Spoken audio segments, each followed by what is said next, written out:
And then around 18 months old, my son, I took him to the doctors, and we've heard this story a lot. And him and his older sister, I've got Irish twins. They're 1 year, 1 month, and 1 day apart, and they got their infamous rounds of vaccines. And when I took them home, both of them became extremely ill. My older daughter, got well in terms of recovery mentally. She doesn't have any of the mental issues. She, still struggles with psoriasis and eczema and things like that. But Dominic never really recovered. So he, stopped speaking. He stopped being able to walk. He started falling. You could see the development of like his endocrine system, his motor skills, his visual abilities started to diminish, and couldn't feed himself anymore. And so, yeah, my journey started then. And that's pretty much how I got involved, just trying to help my son. I met Soma and her son Tito, and Soma had developed, coming from India, something called the rapid prompting method. She gave hope that your children can still communicate, through pointing. And she had created the letter board, and it was basically just a simple alphabet printed out and laminated. Like Soma, I definitely recommend people read her books, The Rapid Prompting Method. Because every child, just like you and I, and every mom is different. Yeah. And how we express ourselves and how we speak or how we communicate. For him, it was literally overnight. It was once I figured it out, he just couldn't go. Wow. That's amazing. Once you unlock the way that they view a keyboard or a letterboard, and their pairing with their motor skills and their visual motor skills occur, Yeah. basically unlock their minds, and Incredible. their ability to communicate. Your nonverbal child can type, and in today's episode, you're going to understand how you're also going to get free access to the tool that's going to allow you to communicate with your child. So if you've ever wanted your child to express how she or he is feeling, if you ever wanted your child to tell you about their feelings and what they like and what they dislike, you're going to love this episode. I'm talking to Jamie. She's a mom, and initially, back in the day, when her now adult son was diagnosed and she completely lost him, she got into a very dramatic situation where she needed to hear from him. She needed his opinion in order to make sure that she could save him. This is a very dramatic episode. You're going to learn how a mom, actually two moms, invented a system that's now been taken over by other people without actually crediting these moms. So she's giving it away for free to you today. Maybe you've heard about the Spellers movement. Well, you're going to be surprised when you hear who actually invented this and how you can get access to it for free. So let's dive into one of the most crazy episodes I probably have ever recorded with one of the most amazing moms that I've ever met, who can teach you how to communicate with the child that you've got who do not speak. I'm here with my friend, Jamie Curry, Professor Jamie Curry, and she's got an incredible story. She's an autism mom, she's a fighter, she's a warrior, and she's also someone, I know what we're going to talk about today is going to blow your mind, because she came up with a book and a program called Your Child Can Type. So if you have a child that's struggling with nonverbal autism, or you think that your child can't communicate, this story will just expand your world and your comprehension and your ability to have hope for the future. Speaking of which, by the end of this podcast interview, I'm going to tell you more about how you can get access for free to the tools that Jamie used to get her son to type and communicate with her. There is a lot of stuff going on in this field, and people have been copying this program. I'm sure you've heard about that. The spell, what's it called? Spell to spell to learn, S2L. Yes, spell to learn. So we're going to talk about that as well. But before we get into that, please take us back to where this all began, because there's a specific reason why you needed your autistic child to be able to express his thoughts without anyone having any influence over what he would say. So how did this all begin for you as an autism mom, Jamie? And thank you so much for being here. Of course, Nika, thanks for having me. It's always nice to speak with other moms that just love their children and want to do right by them and help other parents along the journey that we've all lived on. So yeah, it started for me about 20 years ago. My son Dominic will be 23 in a couple weeks. And back when he was around 18 months, 2 years old, I was in graduate school. I just get that out of the way. That I was becoming a school counselor. I was a teacher, an inner city teacher. I was in graduate school to be a licensed marriage and family therapist and a certified behavior analyst. And I just loved children, you know, and then around 18 months old, my son, I took him to the doctors, and we've heard this story a lot. And him and his older sister, I've got Irish twins. They're 1 year, 1 month, and 1 day apart, you know, and they got their infamous rounds of vaccines. And when I took them home, both of them became extremely ill. My daughter broke out, you know, so we have all the pictures of the eczema and the anaphylactic shock. She stopped breathing, and Dominic had seizures and, you know, the GI issues, just like, not to get into too much detail, we've all heard it, you know, so I had to rush them both back to the emergency room. And the doctors were, you know, we don't know. And my older daughter, you know, got well in terms of recovery mentally. She doesn't have any of the mental issues. She, you know, still struggles with psoriasis and eczema and things like that. But Dominic never really recovered. So he, you know, stopped speaking. He was one of the, you know, children that was walking, talking, eye contact, affectionate. Could eat on his own, you know, just typically developing. And then, you know, shortly within a matter of a few months, all of those skills had been lost. He stopped talking. He stopped being able to walk. He started falling. You could see the development of like his endocrine system, his motor skills, his visual abilities started to diminish, and couldn't feed himself anymore.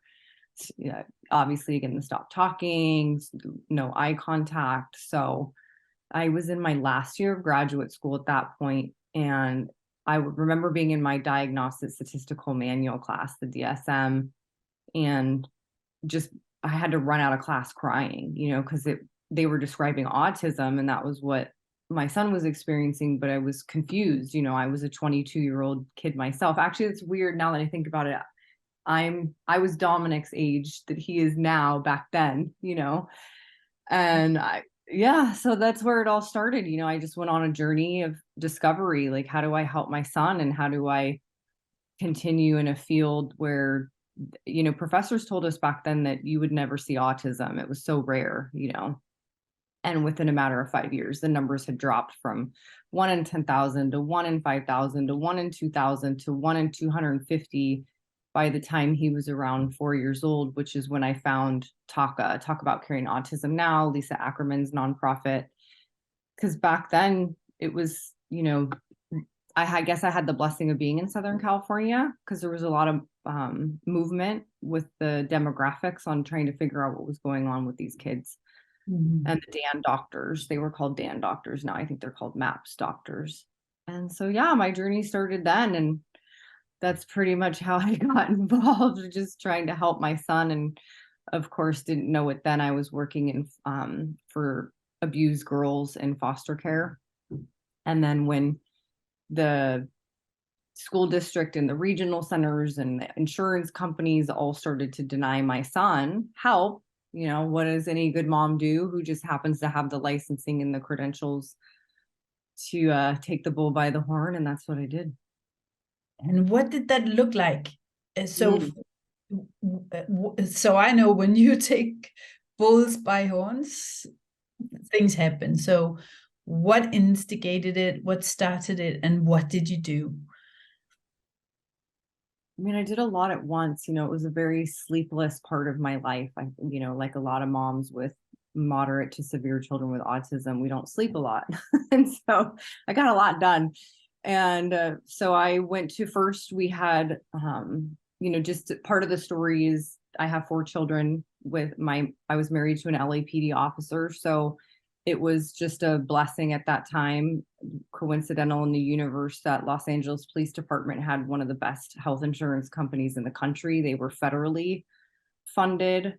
So they received both state and federal funding. So when I went to Anthem Blue Cross, who our insurance was covered by, everybody told me, he couldn't receive services. It wasn't a covered benefit.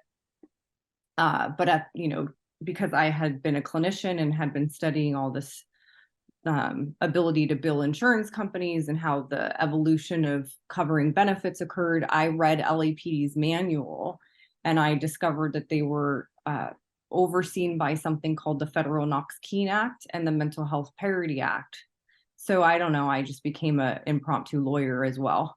And I started to read laws and covered benefits. And so, going to regional centers, school districts, everybody was denying him. And I found attorneys to help me. And I filed lawsuits against all 3 agencies, the school districts, the health insurance company, and the regional centers, for illegal denial of services, because he needed help. And I had been reading out of UCLA and UC Santa Barbara that they, Dr. Lovas for applied behavioral analysis, discrete trial training was really big back in the early 2000s, that these children like mine and a lot of, unfortunately, people around the world now, they improved with applied behavioral analysis. It was evidence-based, that meaning they had been studied and funded and, published in journals and were considered to be something that would work with your children. So it didn't make any sense to me. I wanted him to have those things. I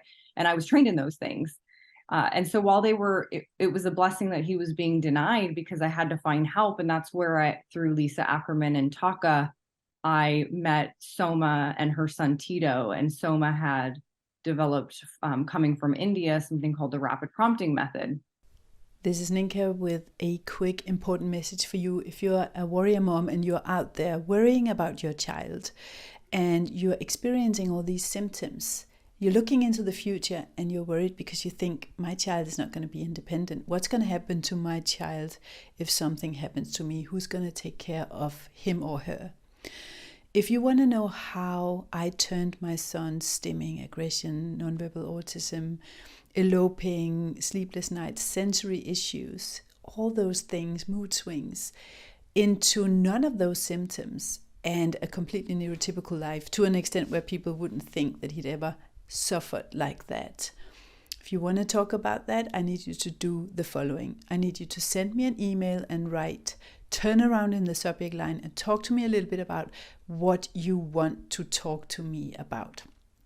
And then either me or some experienced mom in the community who's done exactly the same for her child will get on a call with you or communicate with you about what your next step might be.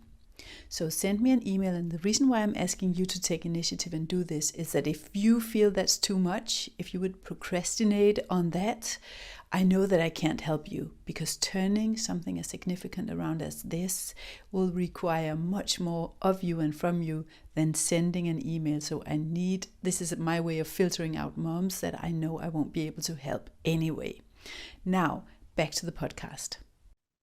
And you can see all my books. I know it's a podcast, but I've got lots of my books behind me, and Soma's, work that is in my library, because I had the pleasure of meeting Soma and Tito, and she gave us the first hope in the early 2000s. I believe it was around 2003, 2004, where she was here in California before she left to Texas, and was sharing this message of hope, that your children are more than you think they are, because mental retardation was the word that was being used back then. It's since been called changed to intellectual disability. But children like my son Dominic, who couldn't talk and couldn't use their hands, they were essentially brain injured. What causes the brain injury?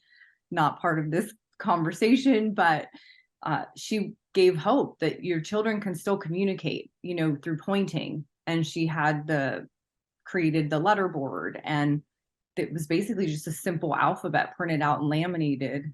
And then she started to create the plastic for some of the kids that had some of the depth perception issues with a pencil. So some kids could point, some kids couldn't, some held onto pencils, and you would, poke through the alphabet letter and put together cognitive, sentences, things that gave you hope that your child actually, there was something going on in there, even though there wasn't a connection between vocal expression, that there was still a really intelligent being capable. So that's basically like the shortened version of my journey running around Southern California, finding the best medical doctors. He ended up with Dr. Michael Goldberg, who was initially a Dan doctor. And then we met, Jenny McCarthy came on scene with Dr. Cartzenell through TACA. And we lived through that whole paradigm shift where, everybody's throwing at us. It was like throwing spaghetti at the walls, the kitchen sink. I was there. We probably went to the same conferences, I was reading the same books as well. And so many things. I have a million questions. Many moms, I think I speak to moms every single week, and their biggest heartache and heartbreak is, I don't know what my child is thinking. I just want my child to say what he or she is feeling, what they want, what are they frustrated about. It's so painful not knowing what your child thinks, and is she or he okay? You had to figure out a way for your child to express something really important to you. So you actually expanded on this method. Tell us how and why. Okay. So, I always preface it with, I attribute the foundational work of my program, Your Child Can Type, always to Soma and Tito, because she was the first one to be able to, show me that Dominic could communicate. And I would, nowhere involved in that with, Soma holding the letter board and Dominic, starting to point. And then we were also taking him to Darlene Hansen, who's a speech therapist who was heavily involved in facilitated communication, which, as we know, has also come under a lot of scrutiny as pseudoscience, doesn't work, things like that. So because I was watching with my own eyes Dominic being able to point to letters to put together cohesive thinking, we were at the same time in the eye of the storm of the lawsuits against Anthem Blue Cross, the school districts, and the other agencies involved. And their argument was that all of these methods were non-evidence-based, which, as we know, exists today. And that if a child can't make improvement, they're not under the law to provide that service. They don't have to.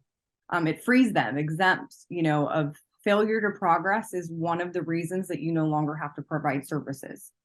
And then you go up the next level, which is sad, because I was told to put Dominic in an institution. I know many parents have been told that in the early 2000s. It's gotten better. We still hear about it. And so I'm in the middle of all these lawsuits. At this point, I'm licensed. I own and operate a mental health facility. I started a nonprofit. I opened a school.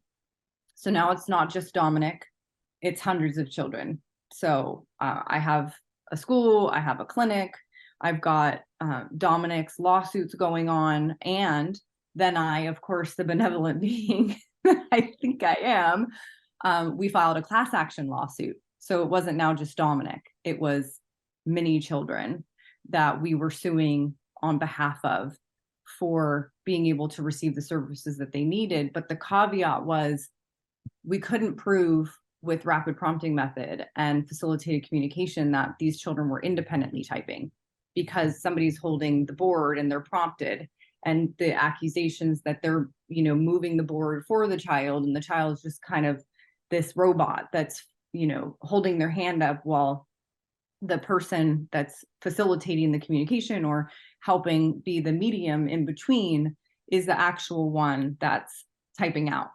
So that's how Your Child Can Type. My program came about is I had to quickly figure out a method to show Dominic, at least it started with Dominic, and then of course all the other students and patients in our agency, that they could independently type.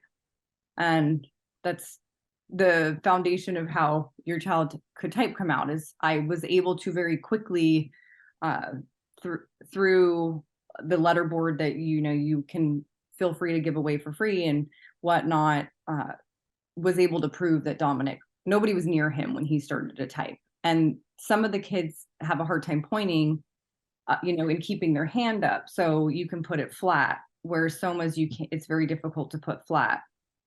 So I had to study neuroscience. So I went amongst all of this back to do a doctorate, and I started to get trained under Dr. Amen in brain mapping, quantitative electroencephalographs, and functional MRIs, and had to figure out how the brain works now, you know, and how to repair the visual motor integration between the children's brain and their body, right? Because there's this disconnect. If we're going to try to prove that, we'll just talk about my son, that he wants something. I want my mom, or I would like water, or I feel tired, I need to go to bed. Just the basic foundational. It just had to be super simple that I could prove he could communicate and nobody was near him. But I also then had to prove why in a court of law, as the leading expert witness on all of these cases, you know, how it was possible. And it's all in the material you'll get for free from me. And we did it, you know, we just were able to prove that these kids could type without anybody near them. I mean, for some of the kids, it's a spectrum, it's very minimal, you know, but you can prove that there is a sentient, communicative being going on. And some of the other kids just take off, you know, and like Dominic, they can type on keyboards. You see it on YouTube all the time. And that's what's really frustrating when they attack, you know, these programs is non-evidence-based. I mean, Tito's a perfect example. He was on 60 Minutes. Like, we all watched him. Nobody's near him. And he can, you know, communicate by typing, but also with a pencil. And so once we figured out Dominic could do that, we also taught him to write. So Dominic can also write too. Just absolutely incredible. What was some of the first things he communicated to you, and how did that feel? Oh, now I'll cry. It's always been like, you always, you know, get emotional. When the first time, you know, they type, I love you, you know, or I want my mom. And, you know, we just had, it's crazy how it never stops, because we're in the middle of a lawsuit for him now, again, against Regional Center for denial of services. And, you know, he typed to his attorney that he wants to now go visit Asia, right? Because we've taken him to Europe, and he's kind of like into history and science, and that he really just enjoys life, that he's happy with the way things are. And he shares custody with his dad and I. We went through a lot. That, you know, life is not always easy for parents, and everybody goes through their own journey. And the realization, even if we've seen, you know, I've seen it because I'm both mom and I'm also both professional. Mm-hmm. And even if it's just, I want water, that's, you know, a miracle for parents, that I just, I want something. Totally. Or typing their name, like, oh, I know my name, you know, Dominic, and my name's Dominic Juarez, you know, what's your name? That's amazing. How has it changed your relationship, and how has it changed his relationship with and to the world, people around him, his life, his independence, his future? Yeah, I think it's a miracle by any long shot, you know, for parents that are told your child is mentally retarded and to put them in an institution and they're never going to learn or be capable. And then to overnight be able to show, oh, this child can read colors and numbers and type. It's just simple things. Yeah, I mean, it's just a miracle. So. And what did he say in those lawsuits? What did he communicate that he wanted and didn't want? I mean, the heartfelt things as usual is he would like people to stop discriminating, and why can't they just believe that our children and him, that he's capable. The same, I think, struggles that we deal with, he was able to communicate, the discrimination and the lack of belief. And why wouldn't you presume competence? Why do you go to the negative and presume lack of competence? And how long did it take for him to learn to type and read? Once we figured out how his, brain was operating in terms of puzzles, because every kid is different, like Soma, I definitely recommend people read her books, The Rapid Prompting Method. Because every child, just like you and I, and every mom is different. Yeah. And how we express ourselves and how we speak or how we communicate. For him, it was literally overnight. It was once I figured it out, he just couldn't go. Wow. Wow. That's amazing. And I've seen that with probably about 20% of our patients and students. Once you unlock the way that they view a keyboard or a letterboard and their pairing with their motor skills and their visual motor skills occur, Yeah. basically unlock their minds, and their ability to communicate. But there's the 80% that it's not that simple. It's not that easy. They're more complicated in terms of independence. I just love like the David Hawkins analogy, because look at David Hawkins and the loss of his ability to regulate his body, and yet they figured out through his eye tracking and his being able to breathe to move. It was that simple. There was a brilliant being in there. But if you took away his communication device, that you just see the body. And so you see that with a lot of our children that are not even just non-verbal or non-vocal, but the echolalia. I've had tons of clients who are extremely echolilic, and this program works because it settles the circuitry of echolalia that they get stuck in. When you look at a brain scan, the non-vocal children, their temporal regions are underdeveloped. They literally have like no connection going on. So they can't, there's nothing coming out. Dominic's a prime example of that. But then you take another brain scan of a patient with echolalia and they have overconnectivity. So they're repeating and repeating and repeating. So if you settle down there, and this is, very simple, when you give them the visual to settle down, they can also type. And so it's like a short circuiting that it stops. Yeah. Fascinating. Okay, Jamie, let's talk about some of the things that can be a bit difficult in the world. And us as humans, we have this tendency to be greedy or entitled. Dishonest, entitled, and ungrateful. And I know with you, because you're such a moral and genuine human being, you always credit people when you learn from them. That's something that's really important. But when this woman, Soma, and her child came to you and told you your child can type and spell, and taught you this method, and you redeveloped this method, you also came into contact with some people who have now made it a massive business and an education, as far as I'm informed, based on things that you actually shared with them for free. So not to talk bad about anybody else, but just because obviously you're now so generous that you're actually giving this away for free. So you're not here to compete or anything like that. But what happened? Why this big documentary about children being able to spell, and this program, and then nowhere, no Jamie, no Soma mentioned anywhere? What happened? I don't know. I mean, you can't read other people's minds or know what their intentions are. And there's been other, Dove, Portia's, from Autism Speaks. There's been other films that have been done previously with Soma. There's Retchers and Jabbers. For me, I resolve this in, we have a crisis and an epidemic, and a true epidemic, pandemic, whatever you want to refer to it as. And however the children are going to be helped, just let them be helped.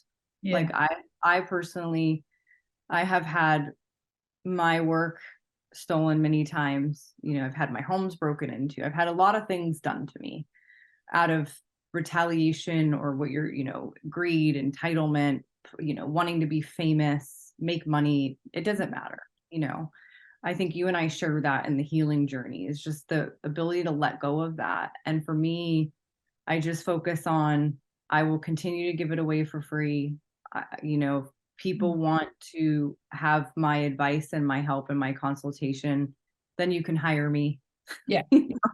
Because a lot of times there's bigger fish to fry. So with sellers, they put it on if they're putting it on the map and they're getting the message out. It's just like J.B. Hanley's book, How to End the Autism Epidemic. He wasn't the first to be, the contents of his book, many of us, many medical doctors, many clinicians, many parents had set the stage for that. And so there's a level for me of gratitude, because he's in a position that has influence and financial resources and a camera, whatever it is. And so he's doing what he needs to do because he's a father to a child. Ironically, his name is Jamie as well. Wow. And, it's kind of like, do you? If you're going to help more people, fine. Is it unfortunate that people aren't credited appropriately? Yes. Yeah. Do I personally care?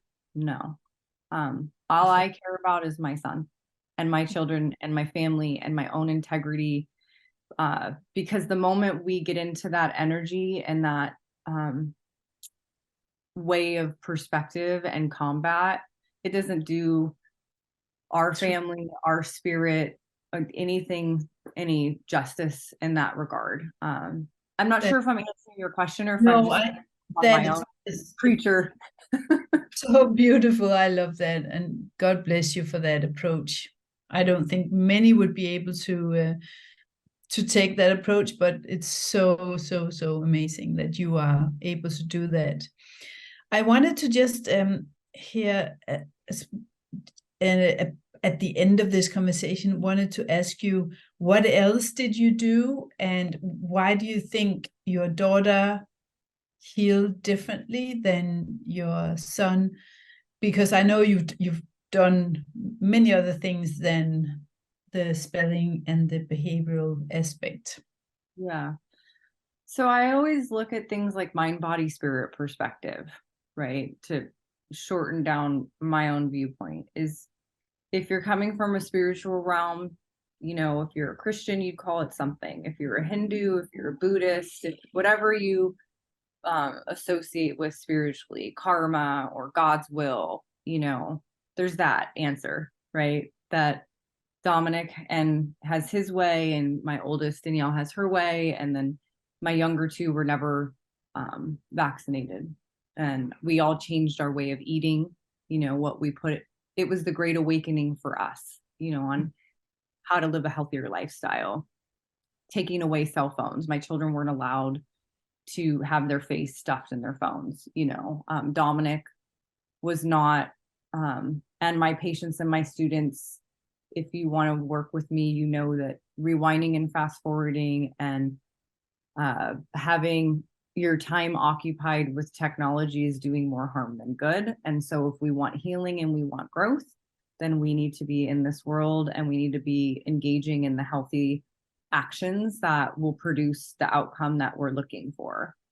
So that's the spiritual realm, and I wasn't always like this. I'm a recovered alcoholic and recovered addict, and my story is pretty wild, and everybody, I always like, we should make a movie out of you. And I'm it doesn't matter, because all we have is today. And so that's that spiritual realm of Dominic and I made a spiritual agreement, whether it was this lifetime or other lifetimes, that he was going to go through this and I was going to go through this. And everybody in our family, just like everybody else on earth, has that soul agreement, if you will. And then you have the body. So then you fall down the rabbit hole when you look at the Dan doctors and the MAPS doctors and all these different medical protocols. Why Dominic? Why, the 1 in 52 children we have now being diagnosed? There's a whole spectrum. It can't be genetic. You cannot have a genetic epidemic. It doesn't happen. So something's in the water, and we only have a few options to choose from, Yeah. But when you have captured agencies and corporate greed and really, financial interest above human interest, then we have that challenge biologically. Every medical doctor I meet has their own approach on how to heal the biology of the body. And then there's the mind, which I don't know why Dominic is, that's what I've dedicated my professional and personal life to, is more of the spirit and the mind. I'm not a medical doctor. Have I read all the books from all the great doctors? Of course. Have I tried and thrown all the spaghetti at the wall? Of course. We've owned hyperbaric oxygen chambers. We've done IVIG. We've done Secretin. We've done the TRS. Like, you name it, we've done it. And we did it early on. We've done natural, we've done pharmaceutical. And that's a tough decision for parents that they end up having to make, because it's very hard to have to go to the same industry where many of us feel like have failed us, or at least, the cause of our children's and our family that was ended up residually suffering and going through pain and this journey. So I've always looked at it as the mind, body, spirit aspect. Yeah. Different ways that we can rationalize why my child, but it doesn't, that's where then as a mom, I have, it's not just the child that's injured, it's us. It's the siblings. And we have to be able to heal and have our own journey as well. And then you've got to add in finances, economic, so I've chosen through my trials and tribulations where I put my time and my energy and how to help families and people. Like, back to your initial question, like, why are you giving it away for free? Because it's out there. Like, just, there's no point. I don't want to make money that way, and people are going to steal it anyway. You're watching it. Just have it. It's like a bank. It's like if you're in a bank robbery or like a home invasion and somebody comes in and they're like, we're going to take it. I can fight you. I can scream, I can get fearful, or I can just zen out and be like, go ahead and take it. Yeah. Have it. So amazing. Tell us finally, Jamie, about your no screen, no technology policy, because you turn people away who do not want to let go of screens. We know when our kids grew up and were diagnosed, Facebook and mobile phones, it wasn't a thing. Why is it? What do you want to say to parents? This is your rant time about screens and how devastating it is and why we need to get away from them. Yeah, I like get away from them because I don't think we need to get rid of them entirely. There's a my hard and fast policy is if you use technology platforms, apps like YouTube to as a babysitter for your child, or to allow them to engage in perseverative or OCD type behavior. And it's a very simple reason is, because you're encouraging the symptom that you're trying to rid your child of. If you want your child to be connecting and having a calmer experience, then you cannot be their dope dealer. Your YouTube, Facebook, Instagram, we're all experiencing a overdose, a flood of changing our neurochemistry through this screen. So you have to use it intentionally with caution, because my Your Child Can Type app has been in the App Store, and it's there's apps on there and there's ways to be able to use screen time, but you have to do it delicately and conscientiously, like we do everything in our lives, you know. So that's my hard and fast rule on technology. So if a parent is using YouTube or Disney or these rewinding and fast forwarding or to babysit your child, then I'm not the behavior analyst for you. My program, you know, there's lots of agencies, you know, that will do that and feed your children Cheetos and Skittles as positive reinforcement, but not a fan. I love you. You're amazing. Thank you for being so hardcore. Thank you for fighting and fighting and fighting. I mean, there's a reward for you at the end of all this. Don't know why we're like the first generation frontline moms. We've been through a lot and still are. So thank you for everything that you've been doing for these moms and for your child and for the community for so long, Jamie. And thank you for sharing your program free and your thoughts and your story with us today. Welcome. Thank you. I love you. Love you too. I hope you are as excited as I was when I was talking to Jamie. And if you're completely just desperate to get a hold on this spelling program, this typing program, so that you can start communicating with your nonverbal child, you go and do the following. Go to barefootautismwarriors.com/podcasts with an S/154 for this episode. That's where you can sign up to download this and get access to it and get started immediately so that you can understand what your child likes and doesn't like, what your child wants and does not want. It's something that will hardwire their ability to communicate, and it's also something that's proven effective against echolalia. So go to barefootautismwarriors.com/podcasts/154 to download these amazing tools that Jamie has provided for you for free, because she's so generous and she wants you to be able to communicate with your child.